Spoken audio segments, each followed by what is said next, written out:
He says, we don't, I don't know about this looking for the cause of it, looking for the mechanism. We don't do that.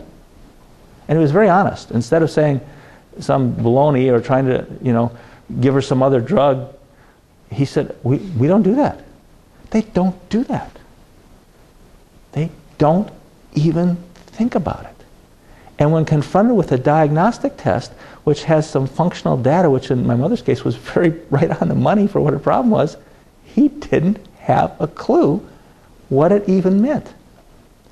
So there's a huge disconnect between the training in biochemistry and the practical application in clinical practice.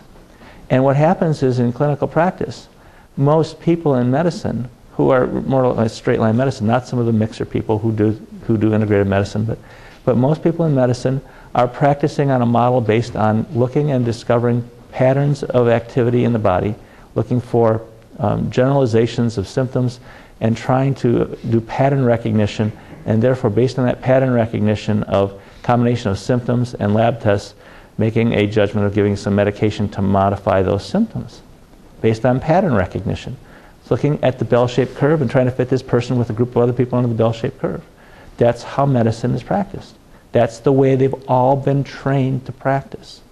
And for whatever reason, I'm not being critical, I'm just being observant. That's what people are given. They're given pattern recognition, symptom or blood test management with medication.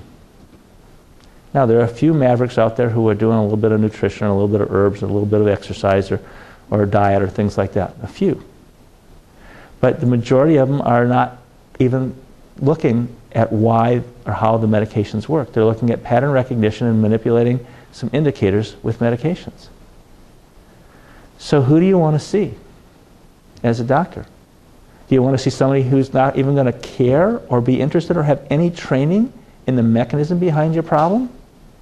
Or do you want to see somebody who's going to try to figure out why is that? As Dr. Gar has said for so many years, why is that? That's who people want to see, but they don't know the difference because everybody they're seeing out there is trained in that way and nobody's related to them. The disconnect between the basic sciences training and the clinical practice that most medical profession has.